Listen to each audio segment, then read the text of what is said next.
हाँ hello everyone. हम लोग कहाँ तक नॉर्मलिटी हम लोग एनालाइज कर रहे थे शायद, बताइए। Good evening sir. Good evening everyone, good evening. चलिए यहाँ देखते हैं हम लोग नॉर्मलिटी स्टार्ट किया था। 2 मिनट में रिकैप कर दूँ कि normality is equal to number of gram equivalent per unit volume होता है। अब हम इसके एक एक टर्म्स की मीनिंग समझाया था कि नंबर ऑफ ग्राम इक्विवेलेंट क्या होता है, तो गिवन मास और बाई इक्विवेलेंट मास होता है। ठीक है, इक्विवेलेंट मास क्या होता है, तो equivalent mass is equal to molar mass by n factor या वैलेंसी फैक्टर होता है। याद है सबको, हाँ या ना, बताइए। Yes sir. अब हमने वैलेंसी फैक्टर सबका निकालना सीखा, एलिमेंट का, मेटल नॉन मेटल का सीखा, रेडिकल्स यानी आयंस का सीखा, उसके बाद सॉल्ट का सीखा। सॉल्ट तक के बाद पढ़ाया था क्या, एसिड बेस का बता दिया था कि नहीं बताया था आपको? एसिड बेस बताया था या नहीं बताया था? सॉल्ट का बताया था ना सिर्फ। सर सॉल्ट बताया था, एसिड बेस नहीं किया। चलिए ठीक है, ओके। केस फोर्थ लिखिए, एन फैक्टर ऑफ बेस। बहुत आसान। तो देखिए बेस की क्या डिफिनेशन होती है, बेस की डिफिनेशन तो उसी तरह होता है कि जब भी बेस का एन फैक्टर कहे तो it is equal to the number of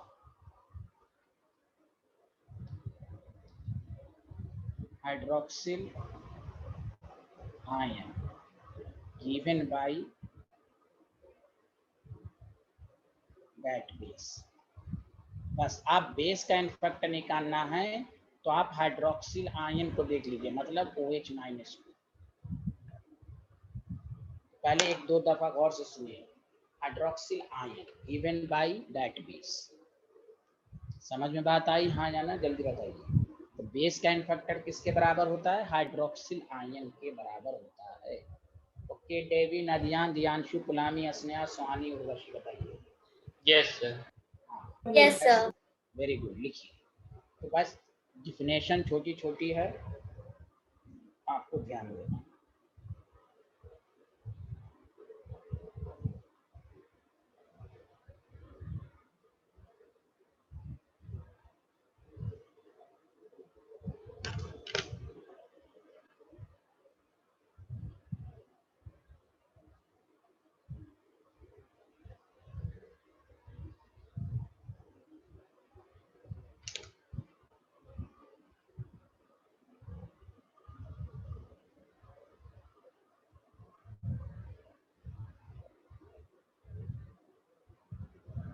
लिख लिया?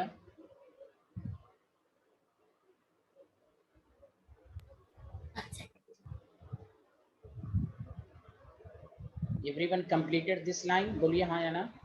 Yes sir. Yes sir. अब देखिए आपके पास बेस है, एन फैक्टर है और इक्विवेलेंट वेट है आपके पास। सारे लोग मिल के बताइए NaOH का एन फैक्टर कितना होगा, जल्दी बताइए। How many hydroxyl ion? सब चुप हैं। How many hydroxyl ion, base में कितने हाइड्रोक्सिल आयन इसमें? सर एक। सर 1। 1, यस 1। तो मोलर मास बाई 1 कर दीजिएगा, मोलर मास कैलकुलेट कर लीजिएगा पूरा का। वेरी गुड, बहुत आसान है। BaOH2, ये दिस इज द बेस। बताइए इसका एन फैक्टर कितना होगा? सर 2।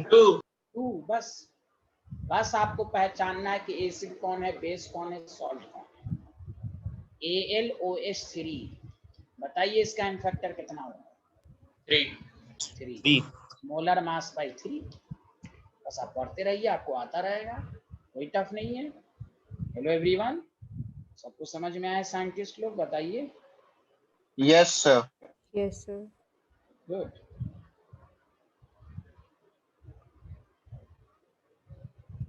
ना शुरू कीजिए। CaOH2 n factor 2, molar mass by 2, NH4OH 1 n by 1, molar mass को आप निकाल ही लेते हैं। तो बेस का एन फैक्टर हाइड्रोक्सिल आयन के बराबर होगा।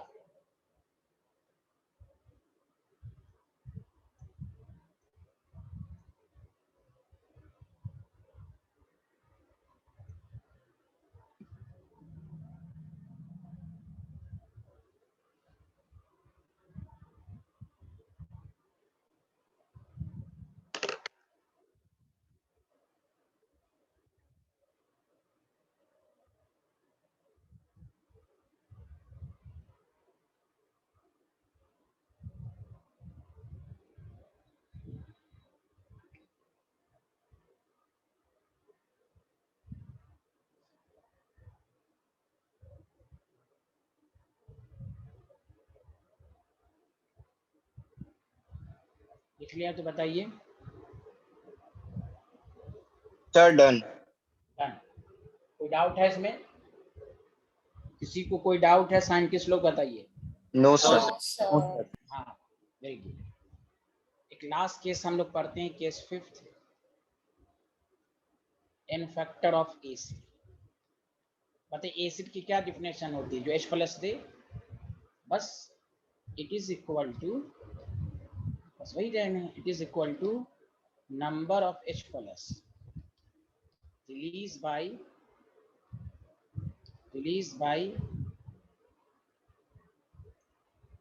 1 मोल ऑफ दैट एसिड। इसलिए 1 मिनट रुकिएगा, मैं उसमें भी लिखवा दूंगा, गौर से सुनिए। n फैक्टर ऑफ एसिड जो होता है ना, वो नंबर ऑफ H प्लस के बराबर होता है, और इसी को हम कहते हैं, कहीं पर लैंग्वेज होगा बेसिसिटी। कोई क्या बेसिसिटी क्या होता है? और से सुनिए अच्छे से। कोई पूछे n फैक्टर एसिड कैसे निकालते हैं? कि जितना H प्लस वो रिलीज करे,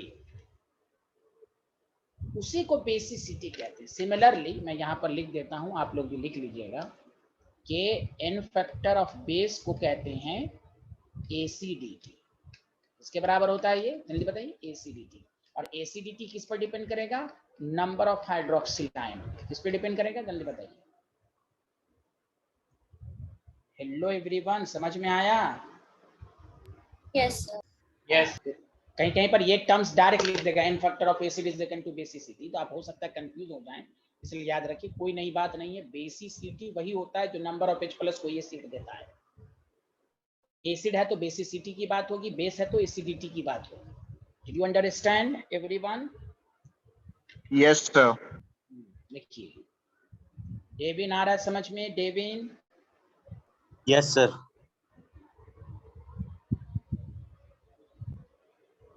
हमारा आयुष आप लेट से आए हैं? Yes, sir. अच्छा चलिए, अच्छा पहले, अच्छा ये केस 5th लिख लीजिए आप, मैं उसको दिखा दूंगा। आप केस 5th लिख लीजिए। It is equal to Okay, sir. Number of, हाँ ये n फैक्टर ऑफ एसिड हम लोग करने जा रहे हैं। It is equal to number of H plus, जितना H प्लस होगा वो एसिड का n फैक्टर होगा, release by 1 mole of that acid. और जितना H प्लस होता है उसी को हम एक लैंग्वेज में कहते हैं बेसिसिटी। तो डायरेक्ट कोई पूछे n फैक्टर ऑफ एसिड क्या होता है, तो बेसिसिटी के बराबर होता है। कोई पूछे what is basicity, it is equal to number of H plus release by 1 mole of that acid. मुझे उम्मीद है कि सबको समझ में आया होगा यहाँ तक।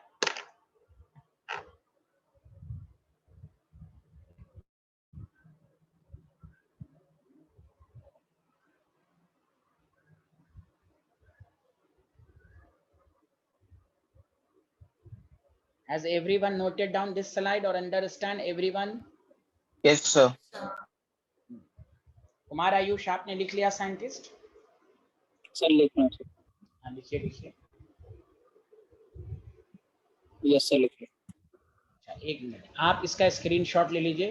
n factor of base hydroxyl ion के बराबर होता है। अब इसका स्क्रीनशॉट लीजिए, बाद में नोट कर लीजिए। Sir, ले ली. इसका ले लीजिए।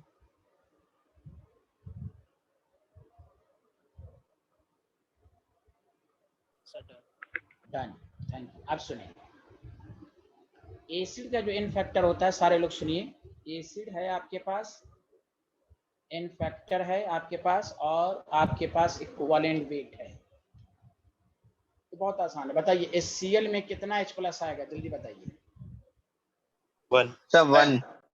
Molar mass by 1, molar mass निकाल के आप चेक कर लेंगे। बताइए H2SO4 में कितना H प्लस होगा?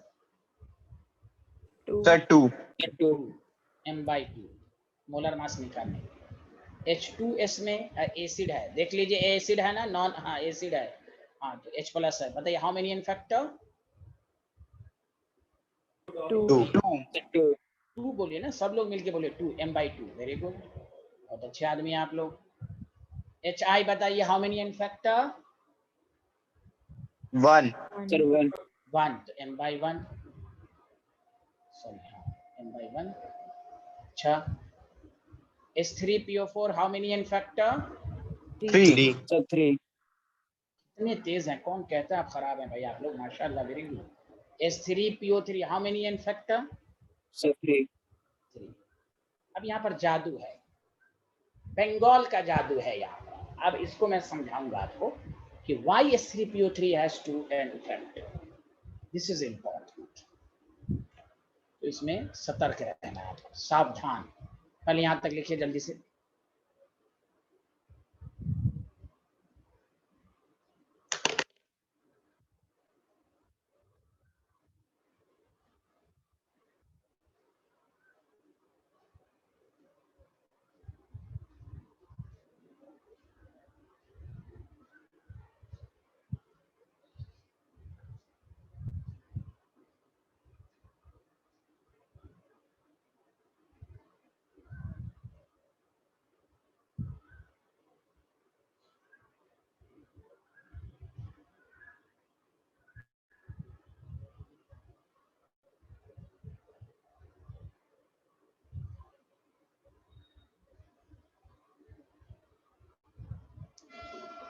Has everyone completed?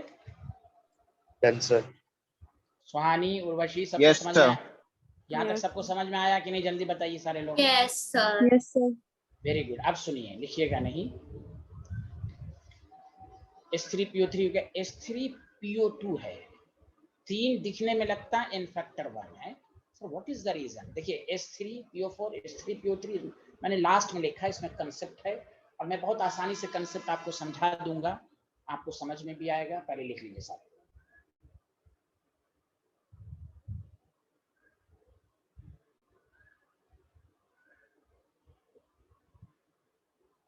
Done, sir.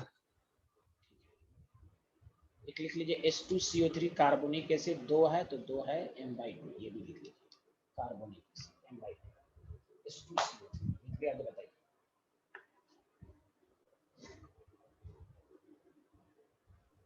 Done, sir.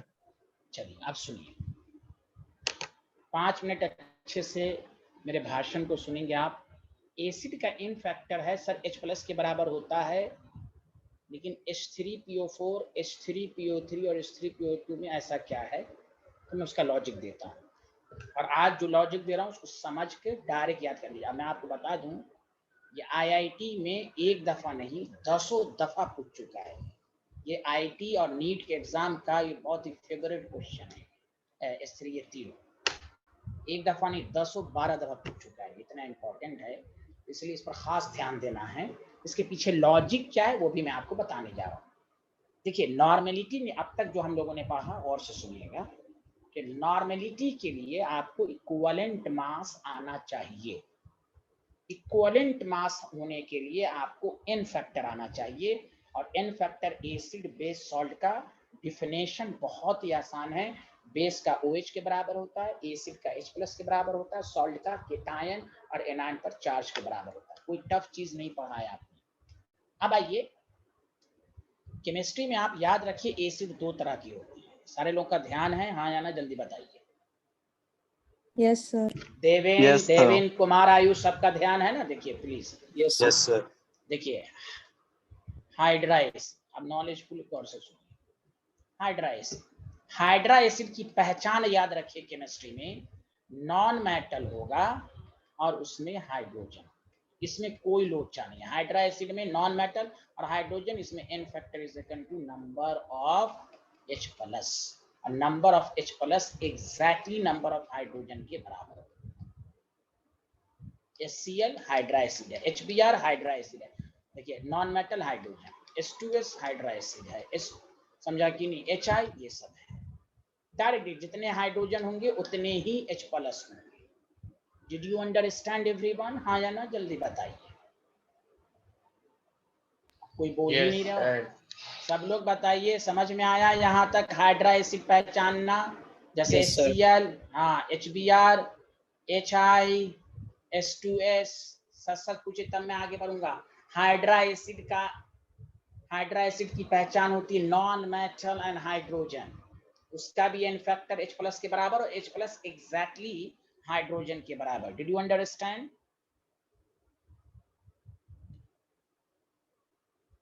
Did you understand? Yes या no? Yes, sir. Yes, very good. अब आइए, this is very important, oxy acid.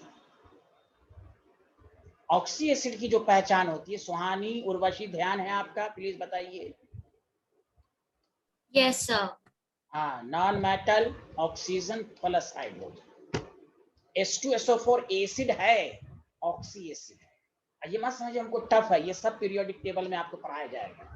ये सब केमिकल बॉन्ड में आने वाला है। ये मत समझिए कि पहला है, ये कहां से आ गया, कहां से आ गया, ये सब पढ़ना है आपको, आगे पढ़ना, लेकिन पढ़ना तो है आपको, है पूरा।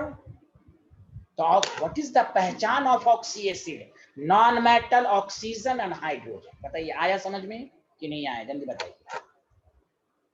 अच्छा, अक्षर सिन्हा लेट से है। How are Akshar Sinha, how are you? Sir सब ठीक। सब ठीक, चलिए कोई बात नहीं है। तो हम लोग एसिड के बारे में पढ़ रहे हैं। अभी 2 मिनट दीजिएगा, मैं आपको स्क्रीनशॉट दिखा दूंगा, ठीक है? अभी सर। इसको समझा देते हैं, आपको बता देंगे। तो सारे लोग बताइए कि हाइड्रा एसिड ऑक्सी एसिड में डिफरेंस समझ में आया, हाँ या ना, जल्दी बता दीजिए। Yes, sir. हमें एक एक की आवाज मेरे कानों पर आना चाहिए। उर्वशी कुछ नहीं बोलती हैं, स्नेहा पुलामी चुपचाप रहती हैं, कुमार आयुष बोल नहीं रहे हैं, दियांशु बोल नहीं रहे हैं, देविन बोल नहीं रहे हैं। कुछ तो बोलिए प्लीज। आया यहाँ? समझ आ गया। यस सर, आ गया। Yes, sir. Please Yes, sir, please आ गया। रिस्पॉन्स दीजिएगा ना। ऑफलाइन रहता तो कोई बात नहीं था, ऑनलाइन में पता नहीं चलता है ना बच्चों का रिस्पॉन्स। यहाँ देखें प्लीज, चलिए ठीक है, वेरी गुड।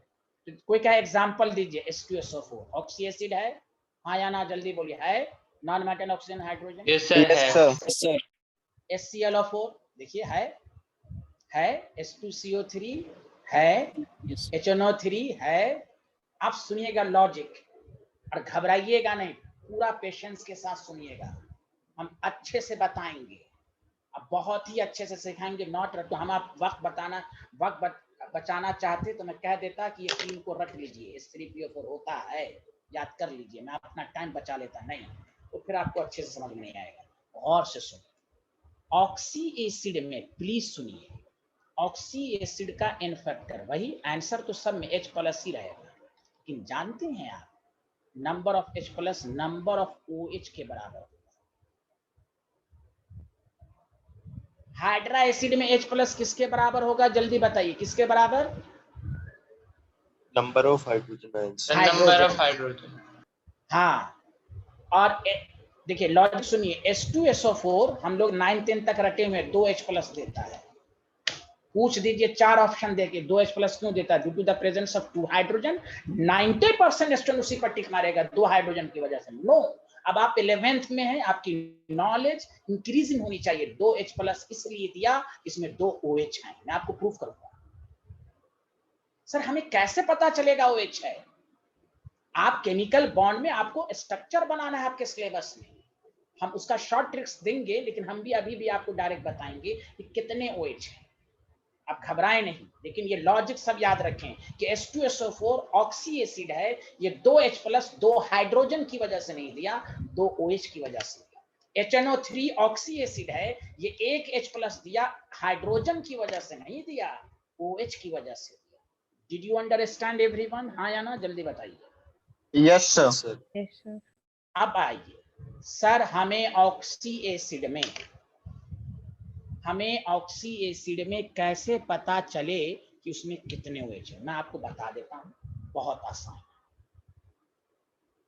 लॉजिक याद रखिए। इन ऑल ऑक्सी एसिड, क्या बोला मेरे साथ रिपीट कीजिए, क्या बोला मैंने? In all oxy all acid oxic acid except phosphorus.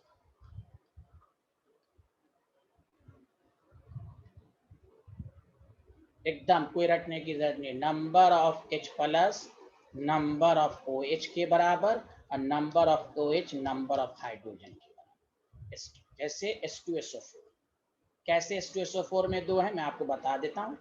S double bond हो, आप स्ट्रक्चर पर मत जाइए, 2 OH जोड़ दीजिए। देख लीजिए H2SO4 का 2 OH है, 2 H+ जाएगा। HNO3 है, 1 H है तो 1 OH पहले ड्रॉ कर दीजिए। अरे बोलिए ना, hello everyone, hello yes everyone. आप स्ट्रक्चर पर मत जाइए, स्ट्रक्चर तो आपको आगे पढ़ना है।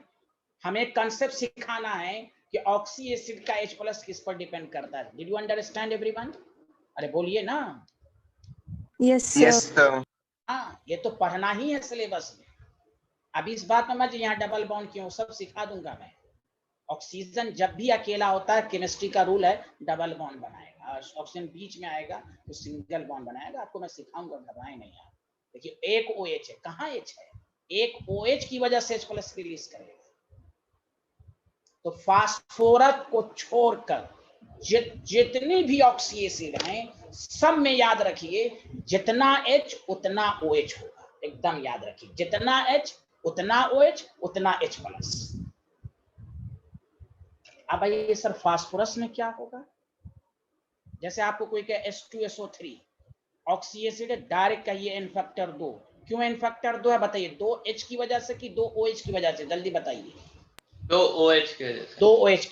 Sir, दो और इसमें हाँ, नंबर ऑफ OH कितने के बराबर होगा? नंबर ऑफ हाइड्रोजन के बराबर होगा, क्योंकि फास्फोरस नहीं है इसमें। जब फास्फोरस नहीं है, आप इसका स्ट्रक्चर भी बनाइएगा, देखिएगा बुक में ये स्ट्रक्चर, केमिकल बॉन्ड में आप पढ़िएगा, 2OH है इसमें। ये सब मैं सिखा रहा हूं आपको, लॉजिक के साथ याद रखिए। अब आइए फास्फोरस में क्या है। तो फास्फोरस का मैं याद रखना हूं, in oxy acid of phosphorus. आप देखिए कैसे ड्रॉ कीजिएगा in oxy acid of phosphorus. Draw करने का तरीका, उसमें आप पहले P डबल बॉन्ड AO और एक OH ड्रॉ कर दीजिए, बाकी बचे खुचे को लगा दीजिए। अब आइए मैं सिखा रहा हूं। पहला H3PO4 है, तो पहले क्या ड्रॉ करेंगे? P डबल बॉन्ड O, एक OH ड्रॉ कर दिया। अब दो जो बचा कुचा वो लगा दीजिए। अब बताइए क्या बचा, कितने ऑक्सीजन बचे इसमें, जल्दी बताइए। 2 ऑक्सीजन खर्च हो गया, कितने ऑक्सीजन बचे? 2। हेलो जल्दी बोलिए ना, कितने ऑक्सीजन बचे? यस सर, 2 बचे। सर, 2। अब कितने हाइड्रोजन बचे? 2, उतने ही। Yes sir. ठीक, तो देखिए H3PO4 में 3 हाइड्रोजन भी है, 3 OH भी है, यहाँ तो N फैक्टर 3 हो गया। अब आइए, अब आपको डिफरेंस समझ में आएगा। H3PO3, इसका स्ट्रक्चर कैसे ड्रॉ कीजिएगा? P डबल बॉन्ड O, एक OH ड्रॉ कर दीजिए, बाकी बचे कुचे को लगा दीजिए, OH और H। अब बताइए क्या यहाँ पर 3 OH आया कि 2 OH आया? जल्दी बोलिए। सर, 2। 2, इसीलिए इसका N फैक्टर 2 है। स्ट्रक्चर OH पर डिपेंड करे। This is called non acidic hydrogen. ये एसिडिक हाइड्रोजन नहीं है, डिटेल में पढ़िए, ये सब सिलेबस में आगे है, लेकिन नॉर्मलिटी अभी पढ़ना है, आपको बताया जाएगा। फिर आगे जैसे स्ट्रक्चर होगा, केमिकल बॉन्ड पूरा है, अभी आगे आगे देखिए होता है क्या। आपको टेंशन नहीं लेना, स्ट्रक्चर सब आपको कोई रटने की जरूरत नहीं, सब में शॉर्ट ट्रिक्स आपको दिया जाएगा कैसे हम स्ट्रक्चर ड्रॉ करें। अब देखिए H3PO2 है, अब आपको ड्रॉ करने आ जाएगा H3PO2। P double bond O, एक OH ड्रॉ कर दिया, तो बाकी तो सिर्फ हाइड्रोजन ही बचा कि नहीं? जल्दी बोलिए, जल्दी बोलिए, हाँ या ना। Hello everyone. Yes, sir. तो देखिए एक OH, एक H+। ये नहीं है कि एक्सेप्शनल केस है, नॉट। कोई कहते हैं एक्सेप्शनल, गलत कंसेप्ट। ऑक्सी एसिड में H+ OH पर डिपेंड करता है। सर कैसे पता चले कि उसमें कितने OH है? तो उसका 2 कंसेप्ट याद रखिए। पूरी दुनिया में जितने ऑक्सी एसिड हैं, पूरी दुनिया में जितने भी ऑक्सी एसिड हैं, उसमें OH हाइड्रोजन के बराबर होगा, कोई याद रखने की जरूरत नहीं, एक्सेप्ट फास्फोरस को छोड़ना। बस फास्फोरस के अलावा जितनी भी ऑक्सी एसिड आएंगे, उसमें OH हाइड्रोजन के बराबर होगा। फास्फोरस में कैसे होगा? तो उसमें OH H के बराबर हो भी सकता है, नहीं भी हो सकता, इट डिपेंड्स अपॉन स्ट्रक्चर। तो उसका स्ट्रक्चर कैसे ड्रॉ करेंगे? P डबल बॉन्ड एक OH ड्रॉ कर दीजिए, बचे खुचे को लगा दीजिए। बोलिए ना, कुछ तो बोलिए। हेलो एवरीवन, याद आया? याद आया? सबको समझ में आया कि नहीं? Hello. Yes sir. Yes sir. अब हम आपकी प्रैक्टिस करा देते हैं कि सर, आपको पूरा। हाँ बोले बोले, डाउट। सर जैसे H3, सर हाँ, H3PO2 में सर हाइड्रोजन के तो 3 थे सर, फिर हमने सर OH कितने लिए थे हाँ, इसमें सर, एक बार हाँ, दोबारा समझाएं। हाँ फिर समझा देते हैं। अच्छा पहले बताइए, अच्छा पहले हम लोग एक एक चीज को लिख लेते, फिर दोबारा समझा देंगे। पहले ये लिख लीजिए यहाँ पे, ना तो फिर ये कंफ्यूजन हो जाएगा। पहले ये स्लाइड लिखिए, फिर एक एक करके समझा देंगे।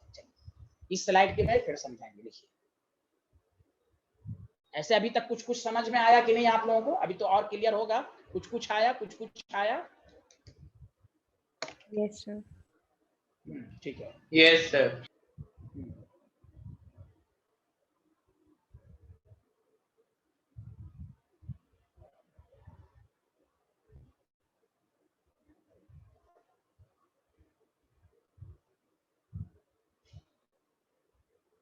पहले लिख लीजिएगा तो सब लोग बताइएगा।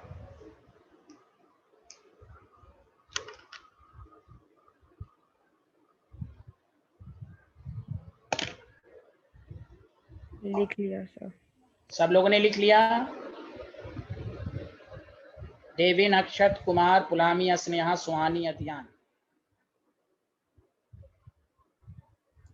Yes sir. हो गया सर। चलिए पहले इसको रिपीट कर देते। देखिए मैंने ये कहा कि एसिड का एन फैक्टर H+ के बराबर होता है, तो सब में देखा कि जितना हाइड्रोजन है उतना ही H+ है, लेकिन फास्फोरस वाले में ऐसा नहीं है। सब में ऐसा ही है, फास्फोरस वाले में ऐसा नहीं है। उसका लॉजिक क्या है? तो लॉजिक ये है कि हाइड्रा एसिड में एन फैक्टर जो होता है वो H+ के बराबर होता है और H+ हाइड्रोजन के बराबर होता है। ऑक्सी एसिड में H+ OH के बराबर होता है। ये कंसेप्ट याद रखिए। ऑक्सी एसिड में हाइड्रोजन पर डिपेंड नहीं करता है H+, हाइड्रोजन H+ OH पर डिपेंड करता है। अब कितना OH होगा उसका मैं आप ट्रिक्स दूंगा, लेकिन पहले कंसेप्ट क्लियर कर लीजिए एक दफा। हाइड्रा एसिड का H+ हाइड्रोजन पर डिपेंड करेगा। ये 9th 10th नहीं है कि आप ये रट के पढ़ लें कि number of H+ depends upon number of hydrogen. This concept is wrong. अब आप 11th 12th में है, जी और नीट के सिलेबस को पढ़ना है आप। अब कोई भी पूछते एसिड का H+ किस पर डिपेंड करता है, तो कहिए अगर हाइड्रा एसिड है तो H+ हाइड्रोजन पर डिपेंड करेगा, और ऑक्सी एसिड है तो OH पर डिपेंड करेगा। पहले ये बात सबको क्लियर हुई, तभी मैं आगे बढ़ूंगा। क्लियर हुई, हाँ या ना? Yes sir. Devin, Devin, Devin, ये क्लियर हुआ? बताइए हाँ या ना। Yes sir. हाँ, फिर से रिपीट कर रहा हूं कि H2SO4 2 H+ दिया। बताइए, गौर से सुनिए अच्छे से, लॉजिक बताइएगा। कहाँ गया? H2SO4, या मैं ऐसे बता रहा हूं, H2SO4 2 H+ दिया। बताइए 2 हाइड्रोजन की वजह से कि 2 OH की वजह से? जल्दी बताइए सारे लोग। सर 2 OH की वजह से। Very good. बिकॉज ये ऑक्सी एसिड है, ये हाइड्रोजन पर डिपेंड नहीं करेगा, ये OH पर डिपेंड करेगा। क्लियर है? तो इसका मतलब इसमें 2 OH होगा। डेविंग समझ में आया, हाँ या ना? Yes sir. HNO3 oxy acid है, ये 1 H+ देगा। हाँ, ये 9th 10th में आपने पढ़ लिया होगा, हाइड्रोजन है इसलिए 1 H+ है, ये कहने के लिए। लेकिन असल कंसेप्ट ये है कि ये ऑक्सी एसिड है, इसका H+ OH पर डिपेंड करेगा। वो बात की बातें हैं, कितना OH होगा वो हम सेकंड स्लाइड पर बताएंगे। लेकिन पहले जब तक ये क्लियर नहीं होगा, आपको सारी बातें क्लियर नहीं होंगी सही से। हाइड्रा एसिड का H+ हाइड्रोजन पर डिपेंड करेगा, ऑक्सी एसिड का H+ OH पर डिपेंड करेगा। आगे बढ़ें, अब हो गया क्लियर? उम्मीद है, मुझे उम्मीद है सबको क्लियर हो गया होगा। अब आइए कि सर किसी भी ऑक्सी एसिड में OH कितना है ये कैसे पता चलेगा? तो हमने कहा दुनिया में जितने भी ऑक्सी एसिड हैं उसमें OH किसके बराबर होगा एग्जैक्टली? जल्दी बताइए। H के बराबर। Hydrogen number of H। हाँ, जितना H उतने OH होंगे। किसको छोड़कर? फास्फोरस। Yes yes. अब थोड़ी सी प्रैक्टिस कीजिए इस पर। बताइए, H2SO4 ऑक्सी एसिड है, पहली बात। कितने OH होंगे इसमें? जल्दी बताइए। कितने OH? 2। क्यों 2 H? सर ने पढ़ाया था भाई, ये ऑक्सी एसिड में फास्फोरस नहीं, 2 H हैं तो 2 H होंगे, इसीलिए 2 H+। एकदम देखिए, प्रैक्टिस कीजिए। H2SO3 ऑक्सी एसिड हैं, कितने H+ देंगे? डायरेक्ट कहिए 2 H+ देंगे। सर 2। हाँ, अब 2 OH की वजह से।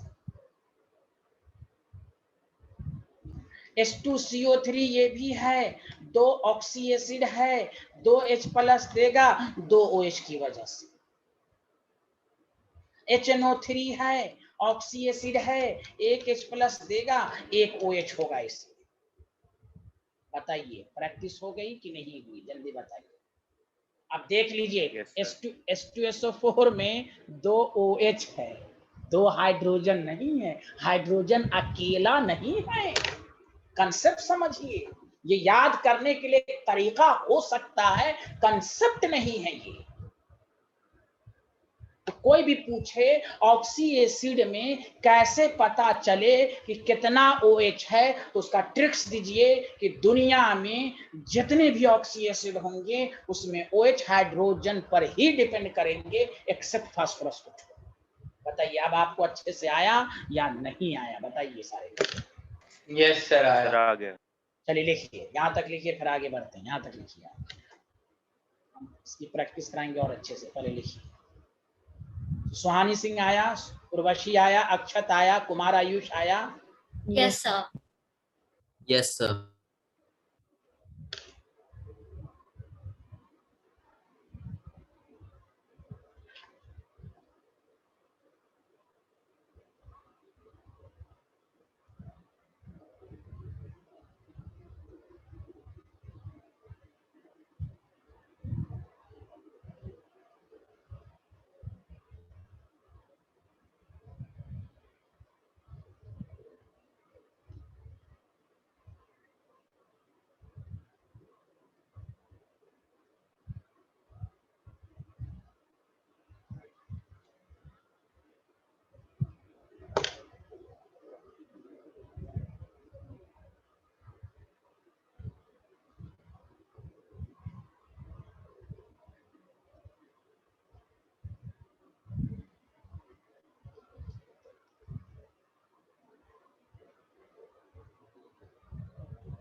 चलिए आगे बढ़ें।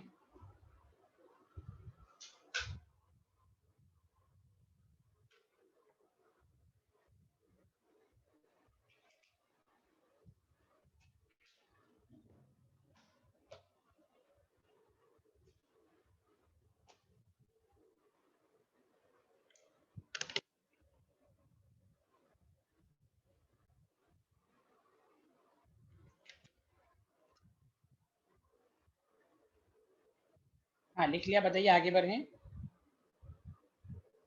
Yes, sir. अब आइए, सारे लोग बताइए, ऑक्सी एसिड फास्फोरस में क्या number of OH H plus के बराबर होता है? तो कहिए नहीं। समझा कि नहीं? अरे बोलिए। Hello everyone. Yes, sir. कोई बोल ही नहीं रहे, नहीं समझ में आ रहा है क्या? ऑक्सी सर सर आ आ रहा गया है। सर। हाँ हाँ, वेरी गुड। अब जैसे H3PO4 है, किसी में होगा किसी में नहीं होगा, तो वो डिपेंड करेगा स्ट्रक्चर पे। तो उसके स्ट्रक्चर का ड्रॉ करने का तरीका है कि एक डबल बॉन्ड हो, एक OH ड्रॉ कर दें, बाकी बचे कुचे को लगा दें। This is the method. तो आपके पास हुआ, देखिए देविन, आपका डाउट जो था, देखिए एक OH लगा दिया, अब कितना बच गया? एक OH एक OH, देखिए सबको मिला दीजिए, वही है। देखिए n फैक्टर 3 हुआ, 3 H प्लस दिया 3 OH की वजह से। इसको कहते हैं फॉस्फोरिक एसिड। नाम भी लिख देता हूँ, इन तीनों का नाम याद रखिए। बहुत ही बेहतरीन क्वेश्चन है, बहुत दफा फेवरेट क्वेश्चन है ये कंप्यूटर का। H3PO3 फास्फोरस का है, तो हम सतर्क रहेंगे भाई, 3 हाइड्रोजन है, कोई जरूरी नहीं है कि 3 H प्लस दे। कोई जरूरी 3 हाइड्रोजन है तो 3 OH नहीं हो सकता है, हो भी सकता नहीं भी हो सकता है, चेक करना पड़ेगा। P डबल बॉन्ड हो, एक OH। अब देखिए एक OH हुआ, एक H बचा। देखिए सबको मिला दीजिए, H3PO3 है कि नहीं? जल्दी बोलिए हाँ या ना। Yes, sir. इसको कहते हैं फास्फोरस एसिड। तो डेविन बताओ इसका n फैक्टर कितना होगा? 2 होगा कि नहीं? जल्दी बोलिए। यही 2 OH की वजह से होगा। इसको कहते हैं नॉन एसिडिक हाइड्रोजन। ये H प्लस के फॉर्म में नहीं आएगा, ऑक्सी एसिड में ये H प्लस के फॉर्म में नहीं आएगा, ये ब्रेक ही नहीं होगा। तीसरा है, उसको कहते हैं फॉस्फीनिक एसिड। इसका भी स्ट्रक्चर पहले P डबल बॉन्ड हो, एक OH ड्रॉ कर देंगे। देखिए 2 ऑक्सीजन है, 2 ऑक्सीजन खत्म हो गया तो हाइड्रोजन ही तो बचा, मतलब एक OH है, तो इसलिए इसका n फैक्टर 1 रहेगा। बताइए आया कि नहीं? सबको समझ में हाँ या ना? हेलो। यस सर आ गया। हाँ, और आपको मैं और शॉर्टकट कर देता हूँ कंक्लूजन। इन 3 एग्जाम्पल से क्या पढ़ा सीखा? ऑक्सी एसिड ऑफ फास्फोरस अगर है, oxy acid of the phosphorus है, ये ट्रिक्स याद रखिए, n factor is equal to number of oxygen -1। लेकिन ये फास्फोरस में ही लगाइएगा, 2 ऑक्सीजन 2 -1 1। देख लीजिए, 3 3 -1 2 4 4 -1 3। लॉजिक समझ में आया? लेकिन ये लॉजिक नहीं है, ये कंसेप्ट नहीं है। कंसेप्ट यही है OH के बराबर। तो दुनिया में जितनी ऑक्सी एसिड हैं उसमें H जितने हाइड्रोजन होते हैं उतने ही OH होते हैं, तो इसका मतलब हुआ उतना ही H प्लस होगा। लेकिन फास्फोरस के ऑक्सी एसिड में कोई जरूरी नहीं है कि जितना हाइड्रोजन हो तो उतना ही OH हो, इसलिए आपको ये ड्रॉ करने का तरीका बता दिया। अब इसको इतनी दफा पढ़ लीजिए इन तीनों को कि आपके दिमाग और सब में, आंखों और दिमाग और दिल सब में तीनों जगह समा जाए। जब भी ये रहे तो हमको सतर्क होकर आंसर देना है। बताइए सबको समझ में आया? हाँ या ना, जल्दी बता दीजिए। Yes, sir. Yes, sir. Sir H3CO3 जो है सर उसमें n फैक्टर 2 होगा ना? H2CO3 H2 सर H3CO3 था ना शायद? नहीं H2 था, H2CO3 था। सर H2 था। हाँ नहीं, कहाँ था? नहीं वो कार्बोनिक एसिड का फार्मूला ही होता है, H3 पॉसिबल है ही नहीं, H2CO3 है। वो हो सकता है आपसे गलत पढ़ लिया हो। H2CO3 n फैक्टर वही, तभी कंफ्यूजन हुआ सर। हाँ वही है। चलिए ये लिख लीजिए सारे लोग। अब किसी को डाउट तो नहीं है? अरे स्नेहा पुलामी ये तो दोनों बोलिए ना, ये दोनों क्यों नहीं बोलती हैं? स्नेहा पुलामी कंसेप्ट क्लियर है? Yes, sir. Very good.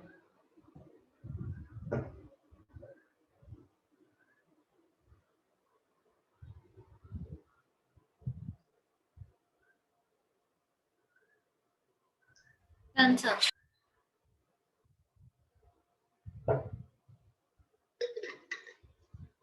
Everyone done? Kumar Ayush सबको समझ में आ गया? आगे बढ़े। Yes, sir. ठीक, क्योंकि देखिए आपका बैच IIT का है, जी मेंस का भी है, स्कूल सब के मुताबिक आपको पढ़ाऊंगा मैं। आगे बढ़ूं तो बताइए। सर ये कंक्लूजन में 0-1 है, O-1? ऑक्सीजन -1 है।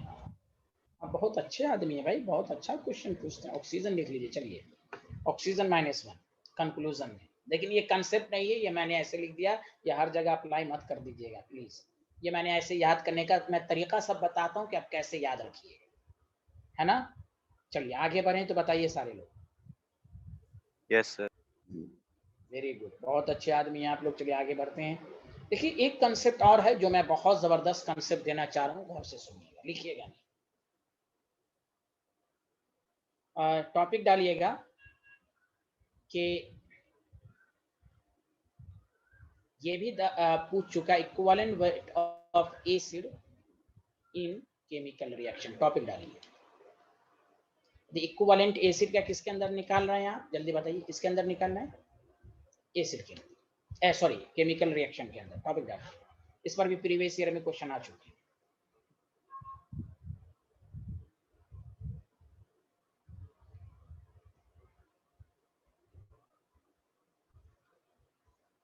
लिख लिया सारे लोग?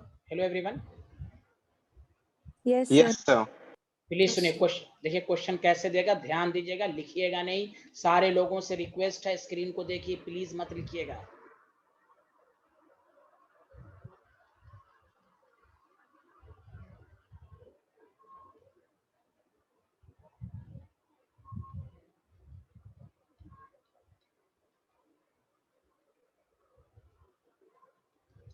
देखिए गौर से सुनिए, आपको ये रिएक्शन लिख देगा एग्जामिनर, कहेगा equivalent weight of H2SO4, 4 option दे देगा।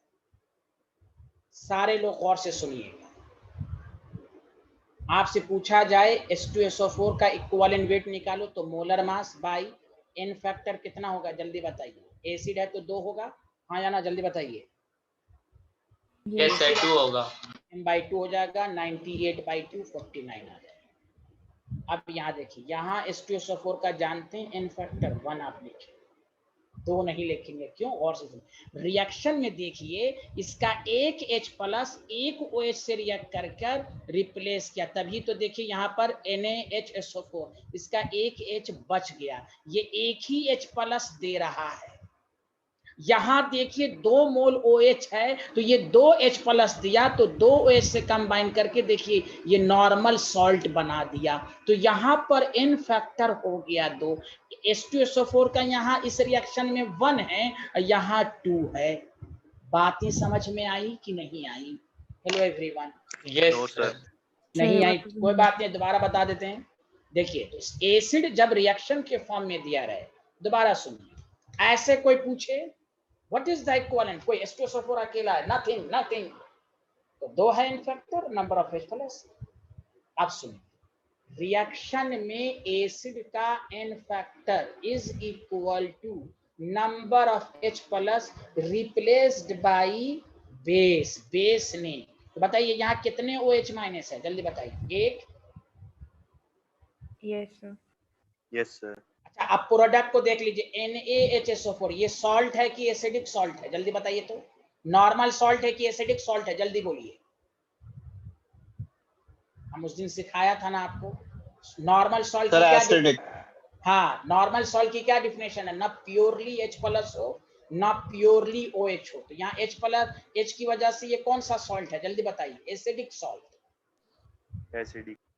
एसिडिक क्यों हुआ? कि इसका दोनों H प्लस रिप्लेस्ड नहीं हुआ।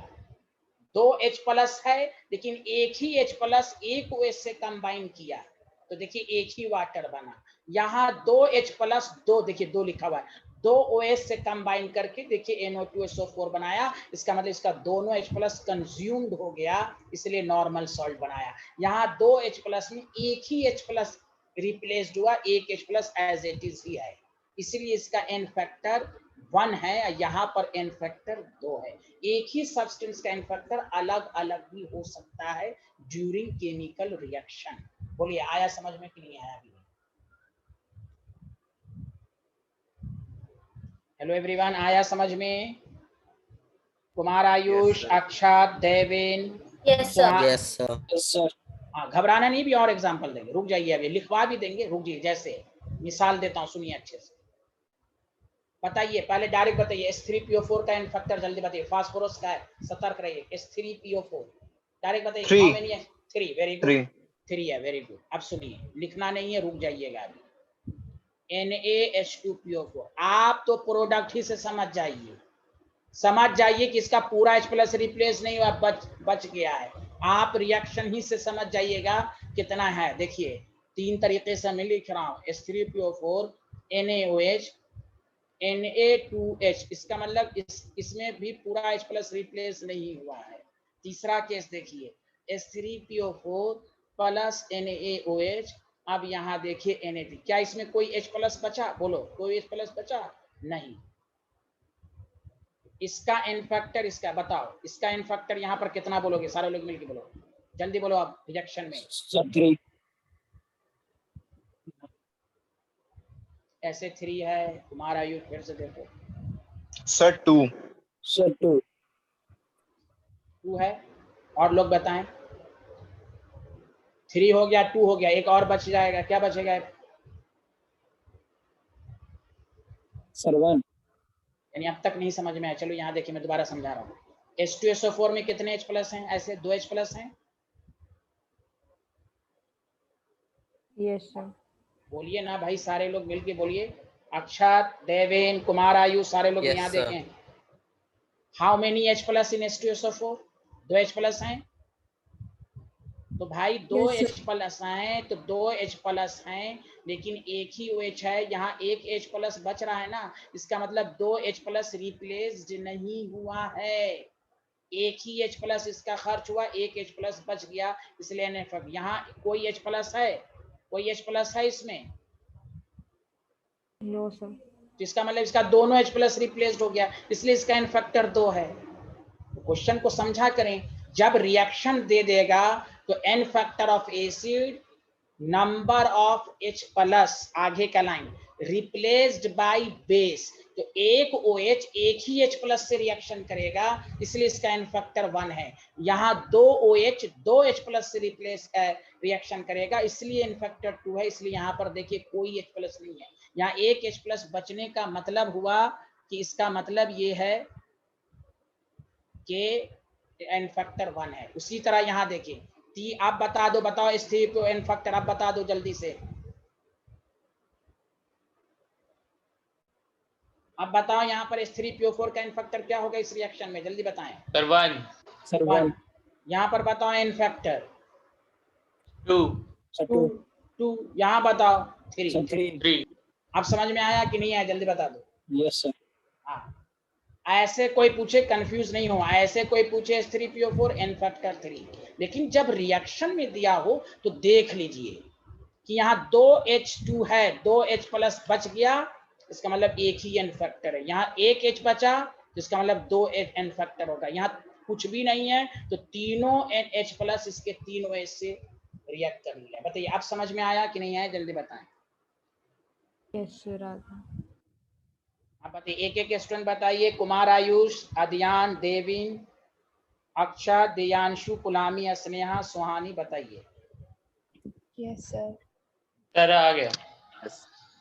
देविन आपको आया? Sir done. Yes, sir. ये हाँ, Yes, sir. केमिकल रिएक्शन में H plus, number of H plus replaced bye OH, जितना OH होगा उतना H प्लस रिप्लेस होगा, पहला तरीका। दूसरा तरीका, तुम प्रोडक्ट को देख लो, जितना हाइड्रोजन बचा होगा उसमें से 2 को माइनस कर दो, 2 - 1 1, 2 यहाँ पर कुछ भी नहीं है, 2 - 0 2। समझ गए आप? स्नेहा, पुलानी, समझ में आया? Yes sir. Yes sir. Reaction में H प्लस एग्जैक्टली जितना है उतना नहीं हो सकता, तो डिपेंड करेगा कितना OH उससे रिएक्ट किया। Done, sir.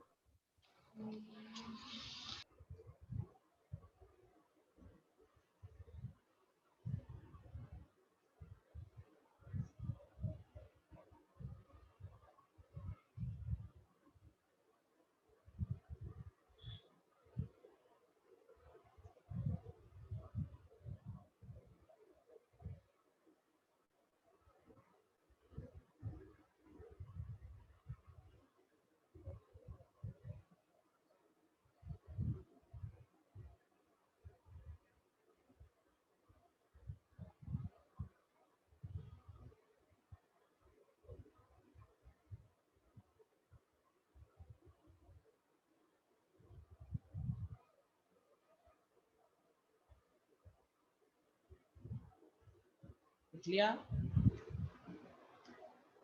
Yes sir. नीचे कंक्लूजन लिखिए सारे लोग, मेरे साथ साथ लिखना शुरू कीजिए please. If acid present in chemical reaction, then n factor is equal to number of H plus replaced by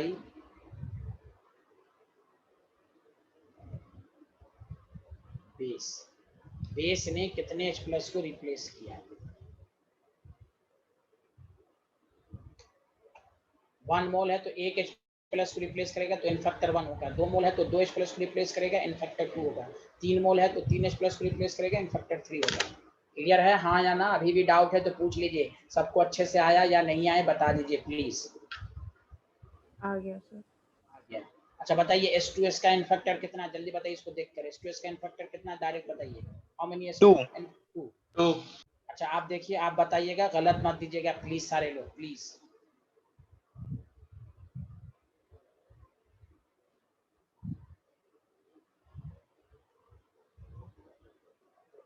बताइए n फैक्टर कितना है यहाँ पर? 1। 1। एक OH एक H प्लस को replace.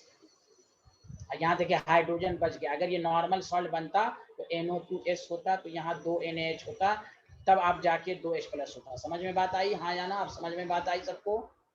Yes sir. Yes, sir. Devin, Akshat, Kumar Ayu, सब समझ में आया? चलिए यस सर। अब हम न्यूमेरिकल करा रहे हैं। न्यूमेरिकल कराने से पहले एक छोटा सा रिलेशन।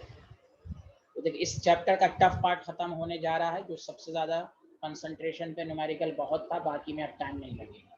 2 क्लास में लगभग ये चैप्टर खत्म। यहाँ देखें आप सारे लोग कि अब आपको रिलेशन बिटवीन, ये भी लैब में आगे कंपटीशन में बहुत काम देगा। Relation between molarity and normality, ये बहुत ही मशहूर, आपको आना ही चाहिए। इसके बगैर कोई चारा नहीं है। आपको सुनिए अच्छे से, नॉर्मलिटी का क्या फॉर्मूला मैंने बताया, number of gram equivalent per unit volume बताया था, हाँ या ना, जल्दी बताइए। Yes, sir. अच्छा, नंबर ऑफ ग्राम इक्विवेलेंट को क्या लिखते हैं, given mass in gram by equivalent mass into volume लिखते हैं, हाँ या ना, जल्दी बताइए। Yes, sir. वेरी गुड, देखते रहिएगा, गिवन मास को ऐसे ही रहने दीजिए, सारे लोग देखिए, given mass in gram, equivalent weight को क्या लिखते हैं, molar mass by n factor, तो एन फैक्टर ऊपर चला गया, अब वॉल्यूम तो नीचे आई है। बताइए आया समझ में कि नहीं आया यहाँ तक? Devin, Akshat, Kumar, Ayush, Yes, sir. सबको समझ में आ रहा है? कोई दिक्कत तो नहीं आ रही? एकदम सिंपल है, फॉर्मूले को हम लिख No, रहे हैं। sir. हाँ चलिए ठीक है। अब देखिए, given mass by molar mass को क्या कहते हैं केमिस्ट्री में? Given mass by molar mass को क्या कहते हैं केमिस्ट्री में? Moles, number of moles. हाँ, मोल्स। अब चूंकि सॉल्यूट का है तो number of moles of solute into N factor divided by volume. अब बताइए केमिस्ट्री में number of moles per unit volume को क्या कहते हैं? Molarity. मोलैरिटी। Very good. तो normality is equal to molarity into N factor, this is the relation. एक दूसरे, जैसे मैं मिसाल देता हूँ आपको, एन फैक्टर, तो डायरेक्ट वो डेरिवेशन याद नहीं रखना, बताइए नॉर्मलिटी इज इक्वल टू क्या होता है, जल्दी बताइए। Molarity into N fact. N factor. जैसे मिसाल लीजिए, जैसे आपको कहे कैलकुलेट द नॉर्मलिटी, एक मिनट, कैलकुलेट द नॉर्मलिटी, पहला आपको कह देगा 4 capital M H2SO4 solution, direct कहिए normality is equal to molarity 4, बताइए H2SO4 का इन फैक्टर 2 होगा तो 8 नहीं हो जाएगा? जल्दी बोलिए हाँ या ना। Hello Yes, sir. हाँ, तो बहुत Yes, आसान sir. है। बस बी आपको कहेगा 0.5 M H3PO4 सॉल्यूशन, तो देखिए आपको कहेगा नॉर्मलिटी निकालिए, तो मोलैरिटी इनटू H3PO4, 7 रहेंगे, 4 - 1 3, तो 1.5 नहीं हो जाएगा? बताइए हाँ या ना। Yes. अगर आपको कोई कहे 0.2 M NaOH है, तो अब इसको कहे नॉर्मलिटी, तो मोलैरिटी 0. अब ये बेस है तो बेस का इनफैक्टर OH के बराबर 1 OH है, तो 0.2। बताइए नॉर्मलिटी मोलैरिटी को एक दूसरे में कन्वर्ट कर सकते हैं कि नहीं? हेलो एवरीवन, बोलिए ना। Yes, sir. अच्छा, एक मिनट रुक जाइए। अगर आपको ये भी कहे कि कैलकुलेट द मोलैरिटी, आपको कहे 2N NaOH, आपने अभी पढ़ा कि normality is equal to molarity into N factor 2 है, मोलैरिटी मालूम नहीं, एन फैक्टर 1 है, तो मोलैरिटी इज इक्वल टू 2, और हो जाएगा ना 2 मोल पर लीटर। बोलिए हाँ या ना। Yes. Yes, sir. हाँ, वेरी गुड, बहुत अच्छे आदमी आप लोग। N/20 H3PO4 है, आपको कहे मोलैरिटी निकालो, तो फिर से लिखेंगे normality is equal to molarity into N factor, normality 1/20 है, मोलैरिटी मालूम नहीं, एन फैक्टर 3 है, तो मोलैरिटी इज इक्वल टू आपके पास हो जाएगा 1/60, नहीं हो जाएगा? बोलिए हाँ या ना। Yes, sir. Yes, sir. बताइए मोलैरिटी मालूम तो नॉर्मलिटी निकल जाएगा, नॉर्मलिटी मालूम है मोलैरिटी निकल जाएगा, बस आपको आना चाहिए एन फैक्टर। बोलिए क्या मेरी बातें सबको समझ में आई कि नहीं आई? Yes, sir. आ गए। Yes, sir. डेविन को आया, अक्षत को आया, कुमार, आयुष, स्नेहा, पुलानी, Yes, sir. उर्वशी, सबको समझ में आया? अच्छे से Yes, sir. बोलिए। Yes, हाँ, Yes, बस घर पर रगड़ दीजिए। Yes, sir. हर दिन क्लास के बाद आधा घंटा सेल्फ स्टडी नोट्स को ही रगड़ दीजिए रफ पेपर पर, आपको सब अच्छे से आ जाएगा। चलिए वेरी गुड, चलिए अब देखिए,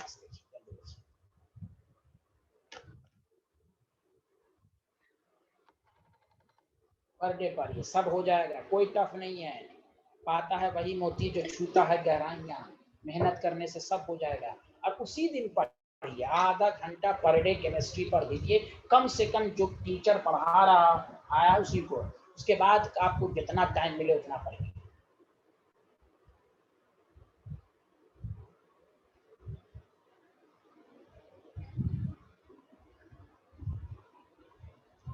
तो कंसंट्रेशन टर्म एनसीईआरटी के थ्योरेटिकल पेपर में नहीं था, लेकिन ये सिर्फ इसलिए पढ़ाया गया कि लैब में है, कंपटीशन में है, अब बहुत आगे आएगा, आपको काम देगा। इसके बगैर आपको बहुत सारे क्वेश्चन नहीं हो पाएंगे, इसलिए टॉपिक पढ़ा दिया गया। चलिए लिख लिया तो बताइएगा। यस सर, ये वाला डन। लिख लिया सर। Done done. डेरिवेशन पर ध्यान नहीं देना है, बस normality is equal to molarity into N factor, molarity into N factor.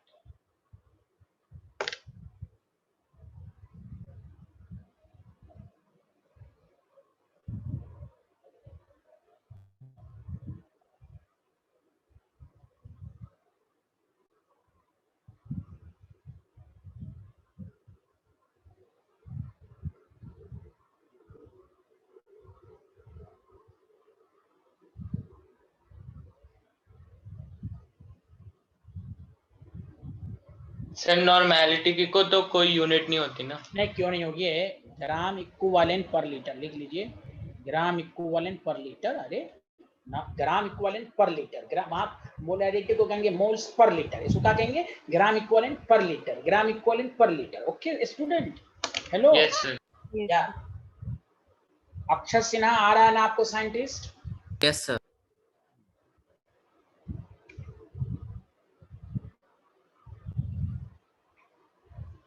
लिख लिया तो बताइएगा।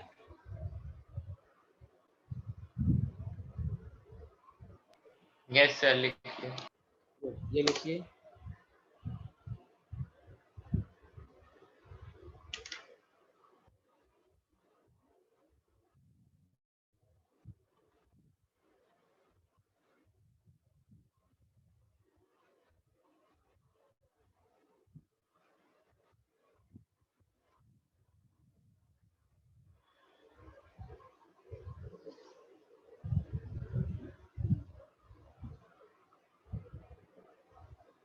सुहानी सिंह कहीं चली गई थी आप?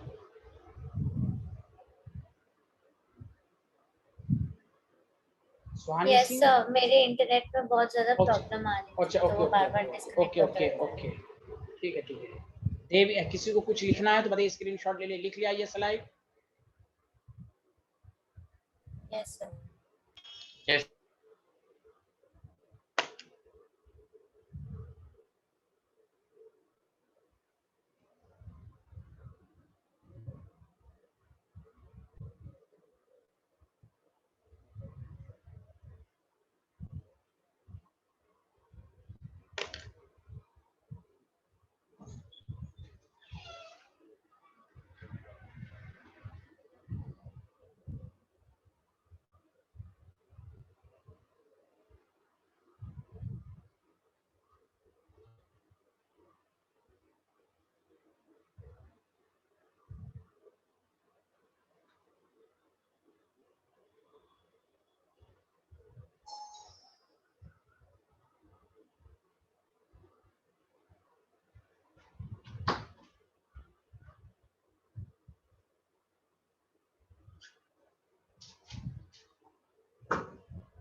लिख लिया, बताइए आगे बढ़े आप।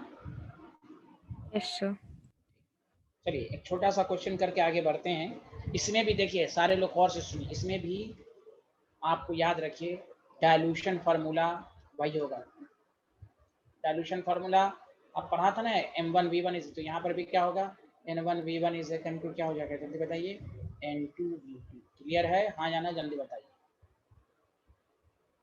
हेलो, नॉर्मलिटी मिक्सिंग आप बताया था ना, दो सोल्यूशन को मिक्स करेंगे तो नॉर्मलिटी का इक्वेशन क्या होगा? NR is equal to N1V1 N2V2 by V1 plus V2। Molarity में पढ़ाया था, हाँ या ना, जल्दी बताइए। Yes sir. कोई बोल ही Yes, नहीं sir. रहे। हाँ, लेकिन जब एसिड को बेस से रिएक्ट करेंगे तो यहाँ माइनस आ जाएगा, याद है? एसिड बेस जब आ जाएगा, ये भी याद है कि नहीं, ये बोल दीजिए ना। Hello everyone.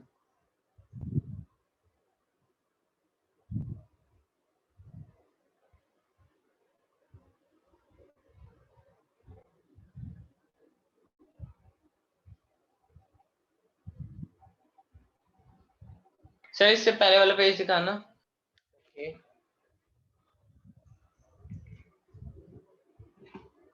यस सर, हो गया। डेविन आपका कुछ छूटा तो नहीं है डेविन? No sir. चलिए एक क्वेश्चन देकर हम कंसंट्रेशन टाइम को खत्म कर रहे हैं। इस पर ज़्यादा अच्छे क्वेश्चन प्रैक्टिस सेशन में भी होंगे, आप घबराइएगा नहीं। मैं ऑटोमिक स्ट्रक्चर शुरू भी कर दूंगा तो मैं इसको फिर से दोबारा आपकी प्रैक्टिस भी कराऊंगा, न्यूमेरिकल के जरिए पूरा रिवीजन कराऊंगा एक साथ। सुना सारे लोग, याद रखिएगा। आप बस पढ़ते रहिए, पीछे से रिवीजन भी होता रहेगा आपका। आगे बढ़ें, लिख लिया सारे लोगों ने? Yes, sir. चलिए एक लास्ट क्वेश्चन, एक क्वेश्चन करके मैं आपको समझाता हूँ। देखिए, फाइंड द नॉर्मेलिटी। अब कुछ है ही नहीं है, फार्मूला इस्तेमाल कीजिए, सारा न्यूमेरिकल हो जाएगा। Find the normality if 4.1 gram of H3PO3 are present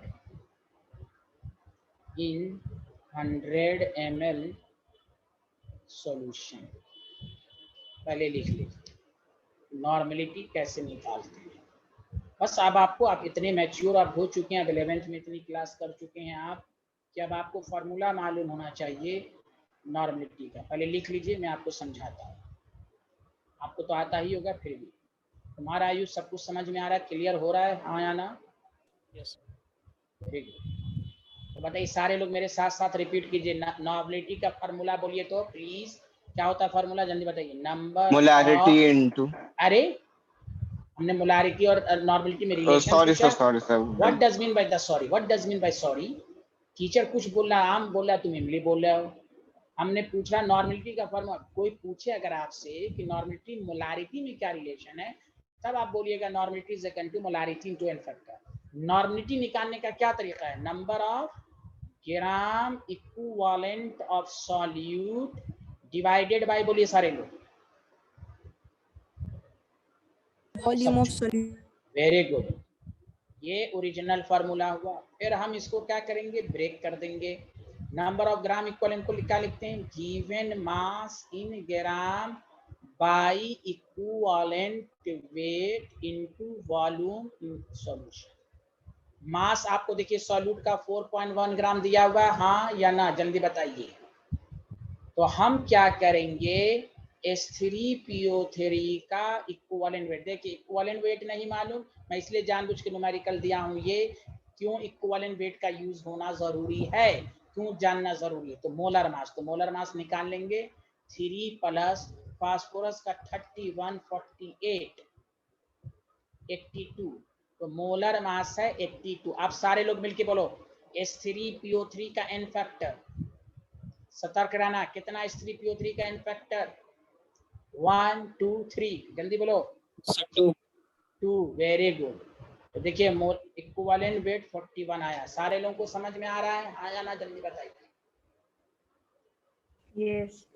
तो बस normality is equal to given mass कितना है, 4.1 gram mass of solute, equivalent weight 40, volume 100 ml, litre में कन्वर्ट करेंगे 1000 से डिवाइड, तो 0 से 0 कैंसिल, 41 by 41, 1 आ गया। 1N भी लिख सकते हैं या 1 ग्राम इक्विवेलेंट पर लीटर भी लिख सकते हैं। तो कुछ नहीं है, मैं आपको फार्मूला यूज करना सिखाया हूँ कि number of gram equivalent of solute divided by volume of solution, और नंबर ऑफ ग्राम इक्विवेलेंट को लिखते हैं given mass by equivalent weight into volume, तो यही है। अब हम इक्विवेलेंट वेट निकाल लेंगे molar mass by n factor. जल्दी बताइए कोई ऐसा स्टूडेंट जिसको ना समझ में आया हो? सुहानी, देविन, अक्षर, Kumar, Ayush. Sir understood. Understood, very good. और लोगों को अंडरस्टूड हुआ कि नहीं हुआ, जल्दी बता दीजिए। Yes sir. हाँ, बस फार्मूला यूज करना, कुछ है ही नहीं है। बस नई चीज आपने सीखा कि हम इक्विवेलेंट वेट कैसे निकालेंगे। इक्विवेलेंट वेट के लिए एन फैक्टर आना चाहिए, सॉल्ट, एसिड, बेस। बस आपको यही सब याद रखना है, बाकी सब न्यूमेरिकल का फार्मूला याद कीजिए। जैसे मोलारिटी में number of moles per unit volume होता है, यहाँ पर ग्राम इक्विवेलेंट है। ग्राम इक्विवेलेंट को घर पर 10 दफा रिपीट कर लीजिए। Gram equivalent is equal to given mass by equivalent weight. बस चलिए अब नई topic, this is all about of the concentration terms. फिर इसका एक दफ़ा रिवीजन क्लास में और अच्छे क्वेश्चंस होंगे। तो मैंने क्लास के अंदर बहुत क्वेश्चंस करा दिया प्रैक्टिस के लिए, फिर भी आपको अलग से क्वेश्चन कराए जाएंगे। चलिए आगे बढ़ें, इजाज़त दें, जल्दी बताइए। लिख लिया? Yes sir. अब आप बहुत ही आसान चीजें आने वाली हैं। तो हम लोग ने चैप्टर में मोल कंसेप्ट पूरा पढ़ लिया। मोल अब तक क्या चल रहा था, मोल कंसेप्ट इन सॉल्यूशन, जिसमें 8 कंसंट्रेशन टर्म्स पढ़ लिया आपने। 8 की का सबसे पहले फार्मूला याद रखिए, 8 को एक दूसरे में कैसे कन्वर्ट करते हैं वो याद रखिए, जो शॉर्टकट चीजें बताई गई उसको भी याद रखिए। क्या मैं आगे बढ़ूं? Hello everyone. Yes, sir. चलिए अब टॉपिक डालिए, एक नया छोटा सा टॉपिक है, जल्दी डालिए, सबसे हो जाएगा। लिखिए percentage of element in compound. इससे आसान इस पूरे चैप्टर में कुछ है ही नहीं है, परसेंटेज निकालना। लेकिन आपको इस पर अच्छे क्वेश्चंस भी आएंगे। Percentage of element in compound, ठीक है। तो देखिए, जब भी ये निकालने को कहे किसी भी कंपाउंड में किसी भी एलिमेंट का परसेंटेज कहे, तो देखिए क्या कीजिएगा, उस एलिमेंट का एटॉमिक मास लिखिएगा, एटॉमिक मास ऑफ एलिमेंट जिसका निकालिएगा, into number of that element, वो कितने, उसका कितना एलिमेंट है, डिवाइड किससे कर दीजिएगा, मोलर मास ऑफ कंपाउंड से। किससे, जल्दी बताइए, मोलर मास ऑफ, जल्दी बोलिए, कंपाउंड इनटू 100। जैसे मिसाल के तौर पर, 1 मिनट रुक जाइएगा, मिसाल के तौर पर अगर मैं ये कहूँ NaOH है आपके पास, सिंपल, आपको क्या परसेंटेज ऑफ सोडियम निकाले, कितना sodium 1, molar mass atomic mass कितना 23, मोलर मास कितना 40। बस दिस इज आसान। बट इससे आसान कुछ है? बोलिए, गवाही दीजिए, इससे आसान कुछ है क्या? Hello everyone. No sir. हाँ, तो इससे आसान कुछ है ही नहीं है।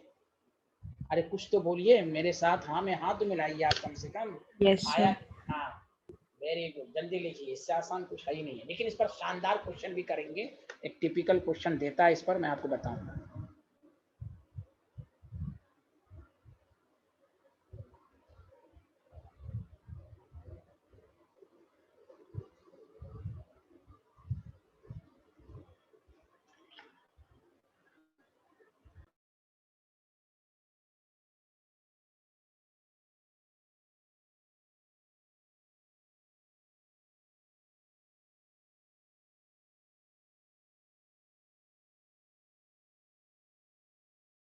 Hello everyone, can you hear me? लिख लिया आप लोगों ने?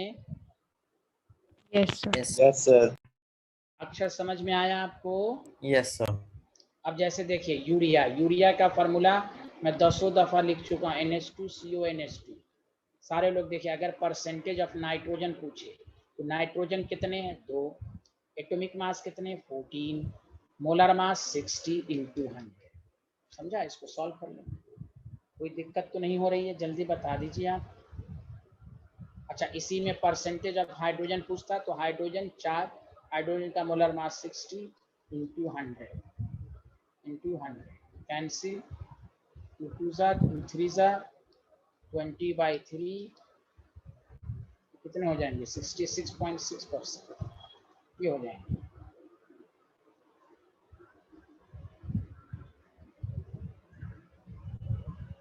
परसेंटेज निकालने आ जाएगा कि नहीं आप लोगों को? बोलिए हाँ या ना।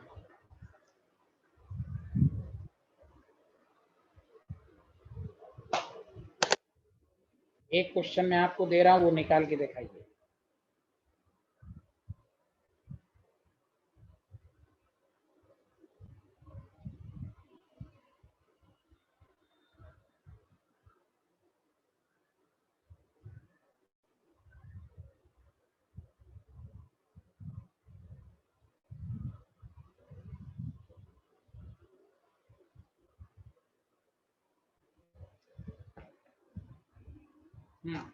लिख लिया सारे लोग? Hello everyone. Yes, sir. Sir, ये percentage of N में 2 into 14 कैसे आया 14? देखिए, नाइट्रोजन का एटॉमिक मास कितना 14, Okay, sir. नाइट्रोजन 2 हैं, 2 देखिए मैंने डिफिनेशन में लिखा है ना, atomic mass of that element and number of that element. Okay, sir. Nitrogen का पूछा, नाइट्रोजन का एटॉमिक मास लिख लीजिए, और फिर नाइट्रोजन को काउंट कर लीजिए, 1 और 1 2 है। हाइड्रोजन का atomic mass 1, hydrogen how many 2 2 4, carbon पूछता तो 1 ही रहता। ओके, आया सबको समझ में? यस सर, आ गया। अच्छा, एक क्वेश्चन करके आप दिखा दीजिए, उसके बाद हम इस पर स्टैंडर्ड क्वेश्चन कराएंगे। हमको उम्मीद है इसमें किसी भी स्टूडेंट को डाउट नहीं रहा होगा। अरे अदियान, तुमको कोई डाउट है? अदियान पूछिए। नो सर, कोई डाउट। हाँ, बहुत अच्छे आदमी हैं आप। लिखिए परसेंटेज ऑफ ऑक्सीजन निकालिए सारे लोग, परसेंटेज ऑफ ऑक्सीजन से, और मैसेज करके बताइए कितना आया।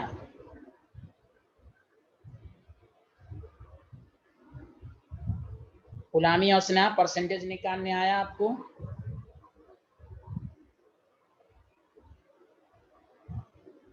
ये दोनों बोलती ही नहीं है बेचारी, कितनी शरीफ है ये। गुलामी और स्नेहा, कुछ तो बोलिए। Yes sir. हाँ, परसेंटेज निकालने आ गया, गुड, वेरी गुड, ओके। चलिए अब इसको निकालिए सारे लोग।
नहीं आया? पहले बताइए मोलर मास कितना है इसका? इसका मोलर मास कितना आया पूरा कंपाउंड का? सर Na2CO3 का तो 106 आ रहा है। तो हमें, अरे तुम एक मोलर मास आपको कंपाउंड का कह रहा है तो 10 तुमको सिखाया था मैंने ना। यस सर, वो बाकी का सर कैलकुलेट करोगे। 286 हो गया, कितनी दफा कैलकुलेट करोगे? Percentage yes of sir, oxygen. 286 यही आ रहा है। हाँ, तो अब बताओ ऑक्सीजन का molar mass 16, how many oxygen? 3 और 10 13 डिवाइडेड बाय, तुम लोग कितना लेट लगाते हो यार। This is the answer. जल्दी बताओ, सबको समझ में आया? हाँ या ना, जल्दी बता दो। यस सर, आ गया था। हाँ, आप लोग बहुत लेट करते हो यार, इतना लेट कहीं होता है। 16 इंटू 13 डिवाइडेड बाय 286। मैं इसलिए ये टिपिकल एग्जांपल लिया कि बहुत सारे स्टूडेंट जल्दी में 3 काउंट कर लेते, नहीं, पूरे कंपाउंड में 3 और 10 है और 13 हो गया है, इसलिए तो आपको 72.72% आएगा। Any problem? आगे बढ़ें, बोलिए हेलो एवरीवन। Yes sir. अब सुनिए अच्छे से। अब इस पर कंपटीशन में जो क्वेश्चन आ चुके हैं वो मैं करा रहा हूँ, और मैं इसको टॉपिक के फॉर्म में पढ़ा देता हूँ। टॉपिक डाल लो सारे लोग, प्रिडिक्शन टॉपिक डालो सारे लोग, बहुत इंपॉर्टेंट है ये। परसेंटेज पर अच्छा क्वेश्चन कैसे दे सकता है? Prediction of minimum molecular weight. क्या बोला मैंने? सारे लोग मिलके बोलो, क्या बोला? Minimum molecular weight of compound पूछ देगा। Minimum molecular weight of compound with respect to reference, एक कोई रेफरेंस एलिमेंट के रेस्पेक्ट। ये टॉपिक डाल लो और एक दफा मन में पढ़ो, prediction of minimum molecular weight of compound with respect to reference. जैसे इस पर क्वेश्चन देगा, समझा कि नहीं? स्कूल में तो नहीं देगा आपको, लेकिन कंपटीशन में देगा। लिख लिया तो बताइए।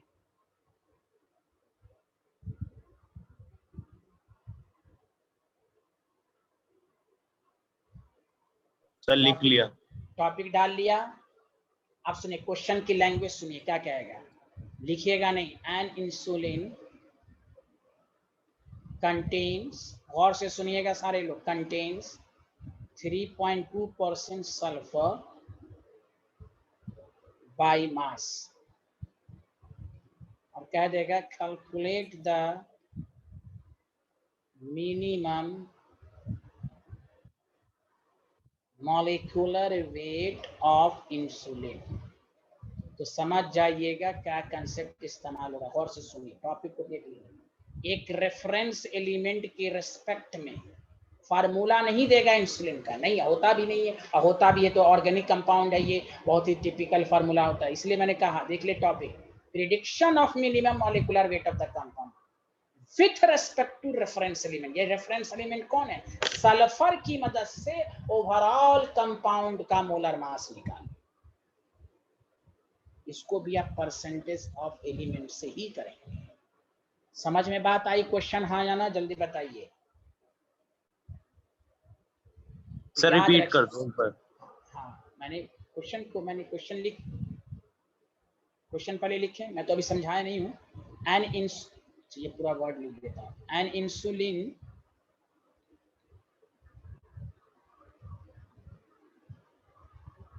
contains, सारे लोग लिखिए, 3.2% sulphur by mass, calculate the minimum molecular weight of insulin. यानी कंपाउंड का मिनिमम मॉलिक्यूलर वेट पूछ रहा है with respect to reference element. अब वो रेफरेंस एलिमेंट कौन है डेविन इस क्वेश्चंस में? Sulphur sir. Yes, very good. अब इस क्वेश्चंस को कैसे करेंगे सारे लोग ध्यान दीजिए। An insulin contain 3.2% sulfur by mass. Calculate the minimum molecular weight of insulin. लिख लिया सारे लोग? हाँ, डन। तो कोई बात नहीं है, आप खुद सोचिए। पहले मिनिमम मॉलिक्यूलर वेट का मतलब समझिए आप कि सर जब फॉर्मूला ही नहीं मालूम है तो हम कैसे मोलर मास निकाल सकते हैं। तो इसलिए मैंने टॉपिक ही लिख दिया, आप निकाल सकते हैं उस रेफरेंस एलिमेंट के रिस्पेक्ट में। इसलिए वर्ड है मिनिमम। अगर कहता calculate the molecular weight of insulin तो this question is wrong. Word बोल दिया मिनिमम, तो मिनिमम का मतलब समझिए। Minimum molecular weight means insulin, मेरी बात पर गौर से सुनिएगा, insulin contains at least 1 sulphur atom. जब फॉर्मूला नहीं दिया हुआ है तो बताइए सल्फर एक होगा कि नहीं? जल्दी बताइए। मिनिमम इसलिए वर्ड लिखा, एक सल्फर तो होगा ही, जल्दी बोलिए हाँ या ना। Yes sir. इसलिए मिनिमम। अगर मिनिमम नहीं लिखता तो दिस क्वेश्चन इज रॉन्ग, क्योंकि एक्यूरेट मॉलिक्यूलर वेट होने के लिए वो एलिमेंट कितने नंबर में हो तो पता चलना चाहिए। इसलिए मैंने टॉपिक ही डाल लिया कि जब भी इस तरह का क्वेश्चन हो, calculate the minimum molecular wait, और एक ही रेफरेंस एलिमेंट दिया हुआ हो तो आप समझ जाइए वो एक ही है, उस रेफरेंस एलिमेंट का नंबर जो है एक ही है। Minimum molecular weight means insulin contain eight least 1 sulphur. ये बात सबको समझ में आई कि नहीं आई, जल्दी बताइए। Yes sir. Very good. अगर वो कहता कि यहाँ पर नाइट्रोजन है, सल्फर की जगह नाइट्रोजन है, तो आप समझते कि इंसुलिन में एक नाइट्रोजन है। इसलिए टॉपिक को रिलेट कीजिए, prediction of minimum molecular weight with respect to reference element. तो आप कुछ नहीं कीजिए, अभी आपने परसेंटेज पढ़ा, परसेंटेज ऑफ सल्फर। तो कैसे निकालते हैं? तो क्या कहा मैंने? एटॉमिक मास लेंगे। बोलिए सारे लोग मिलके बोलिए, एटॉमिक मास लेंगे, उसका नंबर लेंगे। अरे बोलिए ना, hello element, hello. Yes sir. और डिवाइडेड बाय क्या लेंगे? मोलर मास यानी मॉलिक्यूलर वेट ऑफ कंपाउंड लेंगे कि नहीं? जल्दी बोलिए हाँ या ना। Yes sir. देखिए उसी का तो परसेंटेज इनटू 100, परसेंटेज 3.2 दिया हुआ है। एटॉमिक मास सल्फर का 32, नंबर 1, मोलर मास मालूम नहीं, into 100। This is the answer. तो m इज रिटन टू, तो देखिए परसेंटेज पर अगर क्वेश्चन अच्छा दिया, यही कह देगा मिनिमम मॉलिक्यूलर वेट निकालेंगे with respect to reference element. तो उस रेफरेंस एलिमेंट का नंबर आप एक ही मानिएगा, क्योंकि फार्मूला जब दिया हुआ नहीं है तो एटलीस्ट एक होगा, इसलिए क्वेश्चन मिनिमम बोला। तो क्या हो जाएगा? 3200 by 3.2, कैंसिल 1000। आया या नहीं आया समझ में? Very good. बताइए एनी प्रॉब्लम, जल्दी बताइए। Any problem? No sir. No sir. समझ में आया? मिनिमम मॉलिक्यूलर वेट किसकी मदद से निकाला? रिपीट कीजिए अपने मन में। Minimum molecular wait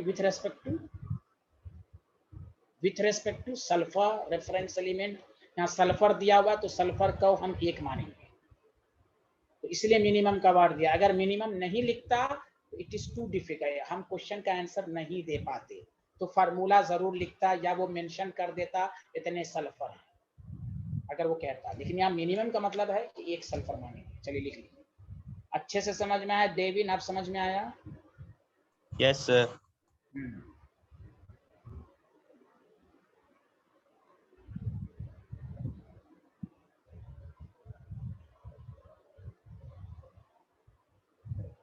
sir question में मैक्सिमम भी बोल सकता था। हाँ बोलिए। सर क्वेश्चन में मैक्सिमम भी बोल सकता तो था। मैक्सिमम नहीं, मैक्सिमम बोल ही नहीं सकता। मैक्सिमम होगा तो कितना नंबर लेंगे, आपको मालूम ही नहीं है ना। पहले गौर से सुनिए। मोलर मास कंपाउंड के लिए हमें फार्मूला मालूम होना चाहिए। फार्मूला जब नहीं दिया हुआ है तो मैक्सिमम तो बोल ही नहीं सकता है, वो मिनिमम ही बोलेगा विथ रिस्पेक्ट टू एक एलिमेंट का नाम लेगा। मैक्सिमम कुछ होता नहीं है, मिनिमम ही हो सकता है। मैक्सिमम के लिए तो उसका, हाँ मैक्सिमम अगर बोलेगा तो उसको एक्यूरेट मॉलिक्यूलर वेट मालूम होना चाहिए, जो कि फार्मूला दिया रहेगा। और कोई डाउट किसी को? सर मतलब हम जो percentage of element in a compound जो कैलकुलेट करते हैं सर, लगभग फॉर्मूला सेम है, बस जो नंबर है वहां पे हम 1 डालते हैं। हाँ बस वही है। मैंने और वही मॉलिक्यूलर तो, वेट इसमें हमें फाइंड करना होता है। हाँ इसलिए हमने आपको बताया कि परसेंटेज पर डायरेक्ट क्वेश्चन तो आपसे कर ही लेंगे। परसेंटेज निकालना तो इससे आसान कोई क्वेश्चन ही नहीं है। लेकिन कंपटीशन में अब इस तरह का क्वेश्चन आपको दे देगा कि इंसुलिन में इस तरह के एलिमेंट है, मिनिमम मॉलिक्यूलर वेट निकालें, तो उसी मैं आपको परसेंटेज कंपोजिशन पर कैसे अच्छे क्वेश्चन आएंगे वो मैं प्रैक्टिस करा रहा हूँ। ठीक है?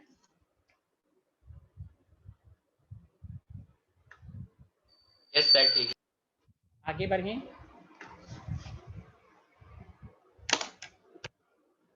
चलिए नेक्स्ट क्लास में हम लोग एक आध क्वेश्चन के बाद स्टोकियोमेट्रिक कंसेप्ट पढ़ेंगे, क्या लिमिटिंग रिएजेंट वगैरह सब पढ़ेंगे। समझा कि नहीं? यही एक ऐसा टॉपिक है जो है, उसके बाद सब आसान है। डाल्टन्स लॉ वो सब आपको आता ही है, लॉ ऑफ डेफिनिट कंपोजिशन ये सब है। तो सर मतलब ये चैप्टर खत्म हो गया? नहीं, एक क्लास और लगेगी, 2 क्लास और लगेगी, 2 क्लास द मैक्सिमम।